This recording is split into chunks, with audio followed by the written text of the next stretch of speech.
ஒரு இளைஞர் ஒரு கேள்வி கேட்டிருக்காரு, குருஜி நான் லவ் மேரேஜ் பண்ணணும்னு ஆசைப்பட்டிருக்கேன், ஆனால் எல்லா லவ்வுமே எனக்கு ஃபெயிலியர் ஆகிடுச்சு அப்படிங்கிறார்.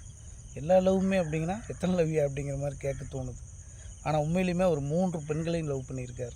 ஆனால் 3மே அவர்களுக்கு நிறைவேறவில்லை. பெரிய குறை தான். இது ஏன் நடக்குது அப்படிங்கிறது அவரோட கேள்வி. காதல் அப்படிங்கிறதே ஒரு அற்புதமானதுங்க. அது எதிர்பாலினத்தின் மீது ஈர்ப்பு வருவது என்பது இந்த இயற்கையில் படைக்கப்பட்ட ஒரு உன்னதமான நிலை.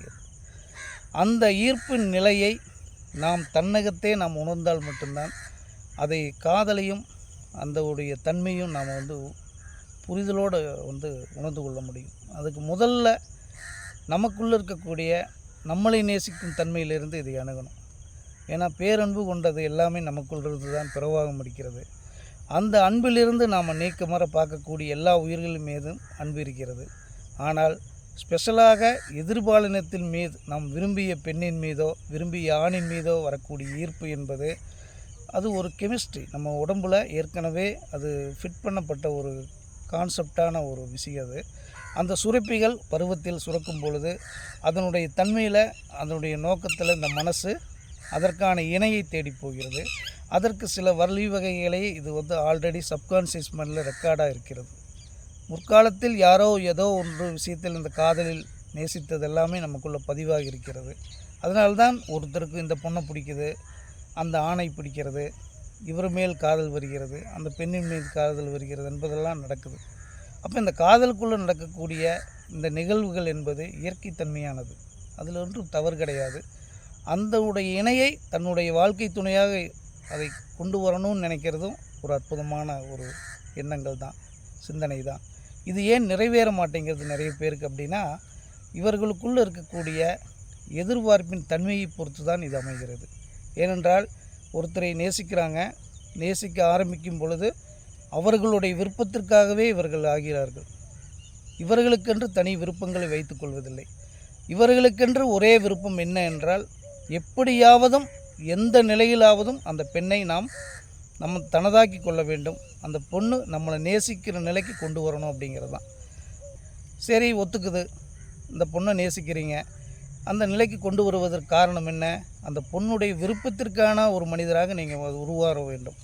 அதனுடைய விருப்பத்தின் நோக்கத்தில் நீங்கள் தொடர்ந்து செயல்பட்டு கொண்டே இருக்கிறீர்கள்.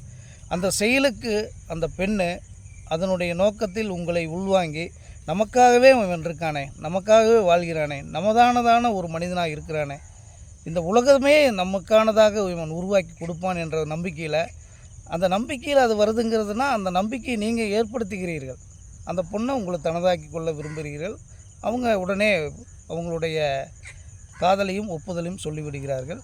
இருவரும் இணைந்து பயணிக்கிறீங்க.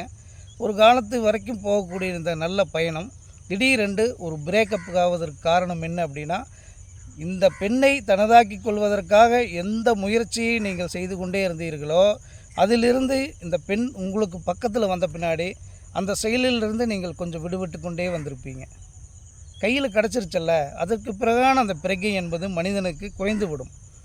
ஒன்று தூரத்தில் இருக்கும் பொழுது அவனுடைய இயற்கை தன்மையில் நேசிப்பு என்பது மிக மிக ஈர்ப்புத்தன்மையுடன் இருக்கும். அதை ஈர்த்து விட வேண்டும் என்பதற்காக இவன் பிரயத்தனப்பட்டு அதை நோக்கியான செயல்களில் முனைந்து கொண்டே இருப்பான். அது தனதான பின்னாடி அதனுடைய பிரகையிலிருந்து அதனுடைய கவனத்திலிருந்து சிறிது இவன் தள்ளி விடுவான், விலகி விடுவான். அது கொஞ்சம் கொஞ்சமாக அது இங்கே தானே கிடக்குது விடு அப்படிங்கிற ஒரு நிலைமைக்கு வந்துடுவோம். இந்த மனநிலை இந்த கணவன் மனைவி வாழ்க்கையில் வரைக்குமே பெரிய பாதிப்பை ஏற்படுத்துகிறது என்பதை நீங்கள் தெரிந்து கொள்ள வேண்டும். சேர்ந்து வாழணும்னு முடிவெடுத்து காதலித்தவர்கள் பிரிவதும் ஒரு கணவன் மனைவி வாழ்க்கையில் வாழ்ந்து பிரிந்ததுக்கான சமமான விஷயம்தான் அது. அப்போ தொடர்ந்து ஒரு பெண்ணுக்கு 2 பெண்ணு, 2 பெண்ணுக்கு 3 பெண்ணையும் இவர் லவ் பண்ணி காதலித்தும் அந்த பெண்களெல்லாம் இவர் விட்டு வெளியே போயிருக்காருன்னா, அந்த ஈர்ப்பில் வேகமாக செயல்படுகிறார். ஈர்த்து தனதாக்கி கொண்ட பின்னாடி அதை விட்டு வெளியே வருவதற்கு வேகமாக முனைப்பை இவர் ஊக்குவிக்கிறார். அதுதான் விஷயம். இது இயற்கை தன்மையிலேயே இருக்கக்கூடியதான் மனிதர்களுக்கு. அதை நம்ம ஆக்டிவேட் பண்ணுவதற்கு பாசிட்டிவிட்டியாக சில விஷயங்களை நம்ம பண்ணணும். அதுதான் அதன் தன்மையில் அதன் போக்கில் நம்ம வாழ்ந்தோம்னா இப்படி தான் நம்ம வாழ்க்கை இருக்கும். இந்த மனது எதையாவதும் கொடுத்து எதை இழந்தாவது ஒன்றை ஈர்த்து தனதாக்கி கொள்ளணும்னு போராடும். அந்த போராடி பெற்றதை இந்த மனது உடனடியாக வேண்டாம் என்று ஒதுக்கும். ஏன்னா தனதாக்கின பின்னாடி அதனுடைய அருமை பக்கத்தில் வந்தால் பின்னாடி அருமை தெரியாதுங்கிற ஒரு நிலை இது ஆல்ரெடி இதனுடைய கான்செப்டில் இருக்கக்கூடியது தான் சப்கான்ஷியஸ் மைண்டில். அப்படியான விஷயங்கள் தான் நம்மளை உறவுலையும் செயல்பட வைக்கிறது என்பதை நீங்கள் புரிந்து கொள்ள வேண்டும். பொருள் தன்மையாக இருந்தாலும், உயிர் தன்மையாக இருந்தாலும், உடல் தன்மையாக இருந்தாலும், ஒரு ஈர்ப்பு விதி என்பது, அந்த ஈர்ப்புக்கான செயல் என்பது வேகமாக உள்ளே ஈர்க்கும். பிறகு ஈர்த்த வேகத்தில் அதை வெளியே வேண்டாம் என்று ஒதுக்கும். இந்த ப்ராசஸ் உள்ளுக்குள்ளே எல்லோருக்குமே நடந்து கொண்டு இருக்கிறதுனால தான் நிலைத்தன்மை இல்லாத வாழ்க்கையை அவர்கள் வாழ்கிறார்கள். இதை உணர்ந்து ஒன்றை நேசித்து, ஒன்றை கரம் பிடித்து, ஒன்றை வாழ்க்கை என்று எடுத்துக்கொண்டால் கடைசி வரைக்கும் எதையாவது சந்தித்தாலும் அதுவாகவே நாம் இருக்கணுங்கிற அந்த உறுதித்தன்மைக்கு யார் வருகிறார்களோ அவர்களால் மட்டும்தான் இந்த வாழ்க்கையில் தாம்பத்தியத்திலும் வெற்றி பெற முடிகிறது, காதலிலும் வெற்றி பெற முடிகிறது, தன் வாழ்க்கையிலும் வெற்றி பெற முடிகிறது. தன் நிலையில் இருக்கக்கூடிய மனக்குழப்பத்திலிருந்தும், தனக்குள்ளேயே தன்னிலிருந்து எதிராக செயல்படும் அந்த மனநிலையிலிருந்தும் இவர்கள் வெற்றியடைகிறார்கள். தன்னிலிருந்து தன்னை உணர்ந்து தன்னை நேசிக்கும் தன்மையிலிருந்து தான் நிலைத்தன்மையை நாம் உணர்ந்து கொள்ள முடியும். நிலைத்தன்மை இல்லாத மனநிலையில் நாம் வாழ்ந்து கொண்டு இருந்தால் நம்மளுக்கு எத்தனை காதலிகள் வந்தாலும் அத்தனை பேரும் வெளியே போய் கொண்டு தான் இருப்பார்கள். கடைசியில் நாம் தனிமரமாகத்தான் இருப்போம்.